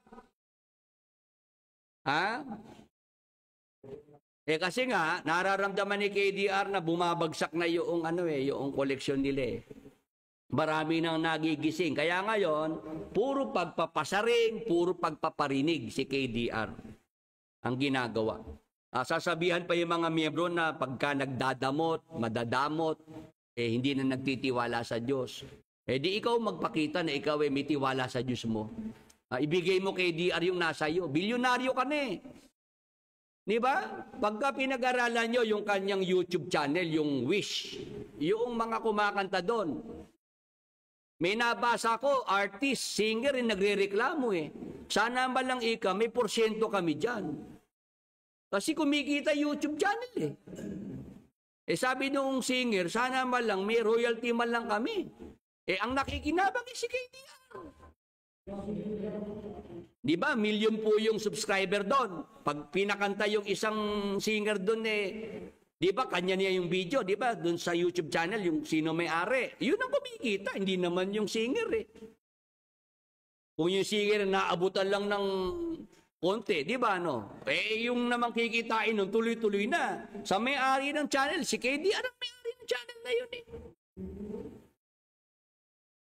Puro pakabig, puro papasok ang alam ni KDR. Yung mga miyembro na meron silang munting pangarap, di ba, meron mga kahilingan ng mga miyembro. Sino magpro-provide? Sino magbibigay ng mga kahilingan? Yung mga miyembro din. Yung mga nasa abroad, totokahan para i-provide yung munting pangarap. Si KDRB, merong galing sa sariling bulsa niya? Wala. Pero ang kredito kay KDR, pag nagpapasalamat na, kay KDR na. Di ba, meron silang piyesta ng Diyos sa Apalit, Pampanga. Piyesta ng Diyos, magpapalitsyon, hilera mga litsyon. May ambag ba si KDR doon? Wala. Puro pera ng mga miyembro yun. Medical mission, di ba? Meron silang medical mission. Nagpapamigay ng libreng gamot. Pero tarpaulin ni KDR ang nandun. Mga miyembro ang naglabas ng pera para sa medical mission. Pero ang kredito kay KDR.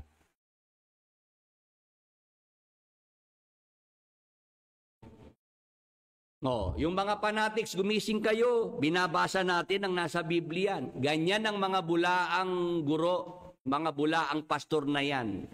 Nagsasalita ng malaking pag-ibig ng kanilang bibig, ngunit ang kanilang puso ay nasa kanilang pakinabang. Pinakikinabangan ng mga miyembro. Kawawa yung mga miyembro. Mula pa kay Brad Eli, nabudol na. Ngayon kay KDR nabubudol pa rin. Dapat po, pagka napatunayan natin na mga budol lang yung mga tagapagturo na yan, layasan na natin, iwanan natin. Huwag na kayong mag-abuloy. Yung iba dumadalo, naghuhulog ng sobre, walang laman. Brother Willie, para na lang ako wag mapansin dito sa aming lokal na ako hindi tumatayo at hindi nag-aabuloy. Tumatayo ako, naghuhulog ako. Kaya lang, sobre lang yun, walang laman yun. Ayan, pagka ganyan ang iglesia, wag na kayong mag-abuloy. Pagka nilulustay lang ang inyong mga ibinibigay, itinutulong, ha? Nilustay sa kanilang sa kanilang mga luho, ha? Pinambili ng motorsiklo, pinambili ng mga manok na panabong. Opo, nag-alaga sila ng mga ng mga manok na panabong mismo diyan sa may Kalumpit. Mismong kapatid ni KDR. Di ba? Nag-alaga ng mga panabong. Noong yun ay masilip, sinisita na ng mga nakakita. Bakit mismo kapatid ni KDR may mga alagang manok na panabong, may mga nagtanggol, kapatid. Huwag namang masama ang mata. Baka naman magtitinola lang yung kapatid ni KDR. Baka mahilig lang si tinola. Napakamahal na tinolang manok. Panabong ang gagamitin. Kitang-kita po talaga, nagkakalat tong pamilya na ito Yung asawa ni KDR, pag dinisplay ang bag, kalahating milyon. Kalahating milyon ng bag. Hindi nga nag-aalahas, hindi nga nagme-makeup, wala nga alahas sa katawan. Mamahali naman ang bag, mamahali naman ang sapatos. Naloko na. Ang buhay nila ganun yung marangyang pamumuhay. Yung mga anak ni KDR, mayroon silang eskwelahang La Verdad. Hindi naman doon nag-aaral International school. Diba? Kung talagang yan naniniwala doon sa eskwelahang pinatayo nila, ba't hindi doon pinag-aaral yung mga anak nila? Diba? Ba't kailangan sa international school? Kasi kaya naman nilang magpaaral doon sa ibang eskwelahan. Kasi ang perang gagamitin naman, galing sa mga miyembro. Ganun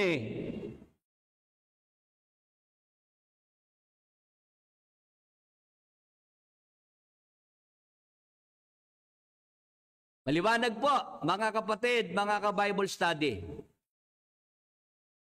Walang karapatan si Brad Eli para magbigay ng isang tao kay Satanas. Bakit? Kasi yung karapatan na yon ay para lamang kay Apostol Pablo. Ngayon, ano ang kahulugan ng pagbibigay ng isang tao kay Satanas na hindi naunawaan ni Eli Soriano? Mga kapatid, handa na po ba kayo? Malaman kung ano po ang totoong kahulugan ng pagbibigay ng isang tao kay Satanas, na ito po'y hindi naunawaan at nakamatayan na po ni Brad Eli Soriano. O yan po ang ating itutuloy next Sunday. Mag-aalas 11 na po. Bigyan na po natin ng pagkakataon ang ating mga prayer requests. Pakibigay nyo po ang pangalan ng tao na may sakit, kung ano po ang sakit, karamdaman ng tao na kailangan pong maipag-pray para po sa pagtanggap niya ng kagalingan. Sige po, mga kapatid, mga ka-Bible study sa Facebook at YouTube. Tutuloy po natin ang lundo ng ating paksa next Sunday po ng August 17, alas 9 ng umaga.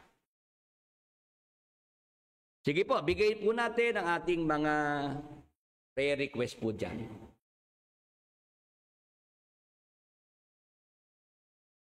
₱68 ang nasa YouTube Live na mga ka-Bible study. Marami po sa YouTube Live. Facebook Live po, ang ating mga ka-Bible study. Acknowledge ko lang. Facebook. 18. Kung meron po kayo dyang mga prayer requests, ibigay po natin yung pangalan ng tao na may sakit, kung ano po sakit, karamdaman nung tao.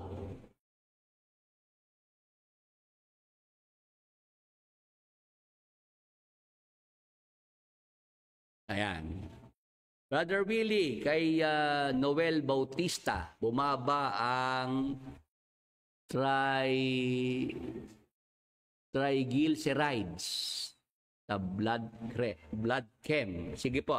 Sa pangalan ni Jesus at sa dugo ni Jesus, ipagkaloob na maging normal ang triglycerides sa blood chem para kay Noel Bautista. Sa pangalan ni Jesus at sa dugo ni Jesus, kagalingan ay ipagkaloob sa buong katawan ni Noel Bautista. In Jesus' mighty name. Thank you, Lord Jesus Christ. Amen.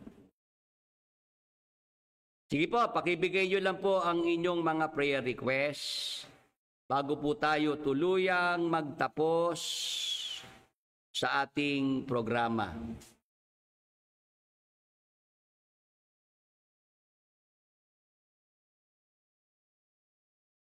Yan. Dito po para naman dito kay Dodi Robale na mayroon pong Dodi Robale mataas na blood sugar. Sa pangalan ni Jesus, mataas na blood sugar, inuutusang mawala sa katawan ni Dodi Robale. Gayon din ang mga kidney stones ay inuutusang malusaw sa katawan ni Dodi Robale. Sa dugo ni Jesus, ipagkaloob ang kagalingan sa buong katawan ni Dodi Robale.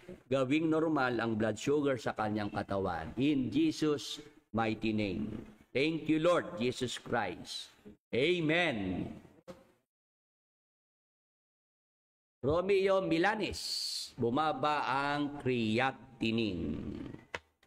Sa pangalan ni Jesus at sa dugo ni Jesus, mataas na creatinine, inuutusan na umalis at mawala kay Romeo Milanes. Sa dugo ni Jesus, ipagkaloob ang kagalingan at gawing normal ang creatinine level sa katawan ni Romeo Milanes. In Jesus' mighty name. Thank you, Lord Jesus Christ. Amen. Sige po, yung mga nasa Facebook, nasa YouTube, sumabay na lang po sa ating pagtataas ng kanang kamay. Kayo na po ang magsabi, magbanggit kung ano pong mga sakit karamdaman yan at tanggapin po natin ang kagalingan. Sa pananampalataya po natin sa ating Panginoong Hesus Kristo. Sige po mga kapatid, mga ka-Bible study, sa pangalan ni Jesus, sa dugo ni Jesus, inuutosang umalis, mawala sa ating mga katawan, sa ating mga mahal sa buhay, anumang sakit, anumang karamdaman. Sa pangalan ni Jesus, sa dugo ni Jesus, ipagkaloob ang kagalingan, kasiglahan at kalakasan sa ating mga katawan, sa ating mga mahal sa buhay. Be healed and be restored in Jesus' mighty name. Thank you, Lord Jesus Christ. Amen. Sa mga tumanggap po ng kagalingan mula sa Panginoong Hesus, instant healing or gradual healing po, tayo po ay magpasalamat. Gawa po tayo ng short video testimony para magpasalamat sa Panginoong Hesus, ipamalita po natin ang kanyang kabutihan, ang kagalingang ipinagkaloob niya sa atin. May pahabol po, Gerald Pedro, nasa ICU, pakipanalangin. Sige po, sa pangalan ni Jesus, sa dugo ni Jesus, ipagkaloob ang kagalingan sa buong katawan ni Gerald Pedro na nasa ospital sa ICU. Sa pangalan ni Jesus, sa dugo ni Jesus, ipagkaloob ang kasiglahan at kalakasan sa katawan ni Gerald Pedro. Thank you, Lord Jesus Christ. Amen. Yan, makikibalita na lang po ako sa ating mga kapatid, mga ka-Bible study, yung mga prayer request na binigyan po natin ng pagkakataon dito po sa ating programa. Magpasalamat po tayo sa Panginoon sa kagalingan na ipinagkaloob po niya sa atin. Sige po, hanggang dito po ang ating Bible study sa umaga pong ito, mga kapatid, sa ating mga ka-Bible study. Ayan, may nagpapasalamat po. Brother Willie, ako po ay nagpapasalamat una sa Diyos. Pangalawa sa inyo, successful ang operasyon ko sa batok. Nagpapagaling na po ako. Si Willie Ocampo po ito. Si Tokayo pala, Willie Ocampo. Salamat naman kapatid at ikaw ay nakaraos sa isang matagumpay na operasyon at ikaw ay kasalukuyang nagpapagaling na. Salamat sa Diyos, ha? Salamat din kapatid at ikaw ay nakaalala na mag-update dito sa ating programa. Sige po mga kapatid, inaanyayahan ko po kayo para po sa isang panalangin ng pagpapasalamat sa Panginoon. Sama-sama po tayong manalangin mga kapatid.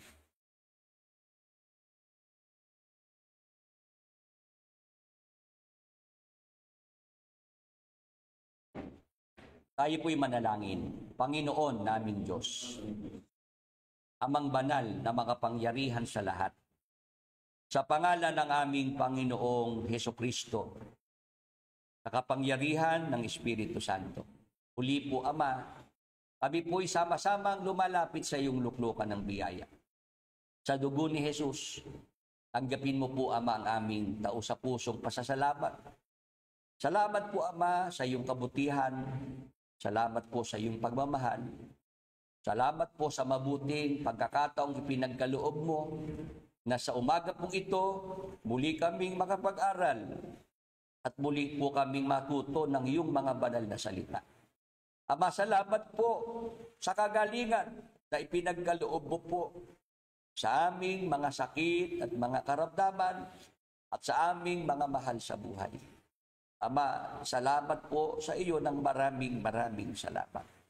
Ama, sa umaga pong ito, pagpalain mo po ang lahat ng mga nakinig ng pangangaral ng iyong mabuting balita. Ang aming mga mahal sa buhay, mga kaibigan, maging ang aming mga kaaway. Amang banal, iwanagan mo po ang kanilang mga pag-iisip at hipuin mo po ang kanilang mga puso. Bigyan mo po sila, Ama, ng pagkakataon na ikaw ay kanilang makilala at mapaglingkuran. Maunawaan nila ang iyong banal na kalooban. At sa lalong madaling panahon, Ama, sila'y matawag mo po ang lahat at makasama po namin sa aming mga ginagawang mga paglilingkod sa iyo. Ama, patuloy mo pong pagpalain ang iyong banal na gawain. Magpadala ka pa ng mga manggagawa na makakatulong sa pangangaral. Tumawag ka pa, Ama, ng karagdagang mga kapatid na magmamalasakit sa iyong banal na gawain. Ama, pagpalain mo po kaming lahat na mga lumalapit sa iyong luklukan ng biyaya. Magmula sa mga may katandaan na sa buhay, sa bawat mag-asawa, sa mga binata at mga dalaga, hanggang sa aming mga musmos na mga anak na ipinagkatiwala mo po sa aming mga pananagutan. Ama, nakikilala mo po ang bawat isa sa amin. Alam mo po, Ama, na sa kasalukuyan, may mga kanikalya kaming mga problema na pinagdaraanan. Sa pangalan ni Jesus at sa dugo ni Jesus, Ama, ipagkaloob mo po ang agarang mga solusyon, kasagutan sa aming mga kanikanyang mga problema. Patuloy mo po, Ama, ipagkaloob ang iyong masaganang pagpapala sa buhay ng bawat isa sa amin sa pangalan ni Jesus at sa dugo ni Jesus. Ama, sa aming pagtatapos, sa aming pansamantalang pag-iiwahiwalay, sa iyong mapagpalag mga kamay, ipinagkakatiwala po namin ang aming mga buhay at kapalaran, pati ng aming mga mahal sa buhay, sa dugo ni Jesus. Patuloy mo po ipagkaloob sa amin, Ama, ang iyong proteksyon, ang iyong pag-iingat.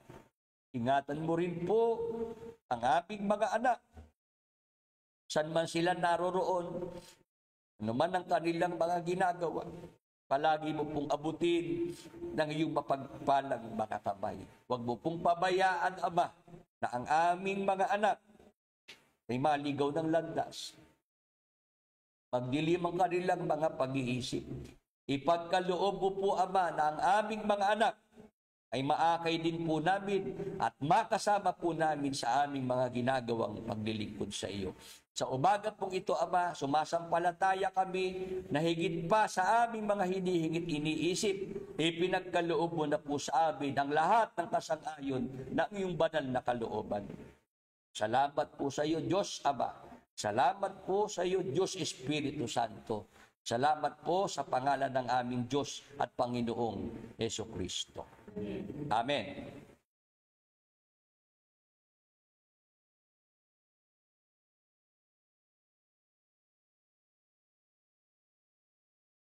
Salamat po sa lahat ng ating mga kapatid, mga ka-Bible study na nakasama po natin hanggang sa susunod pong linggo kung loloobin ng Panginoon. Maituloy po natin at matapos po natin ang ating paksa na pinag-aaralan. Yung atin pong pang-Martes at pang-Webes na Bible study. Sana po ay kayo po ay makasama pa rin namin. Salamat po sa inyong lahat, sa inyong mga panalangin, sa inyong mga tulong, suportang pinansyal. Patuloy po tayong ingatan at pagpalain ng ating Panginoon. Magandang araw po sa inyong lahat.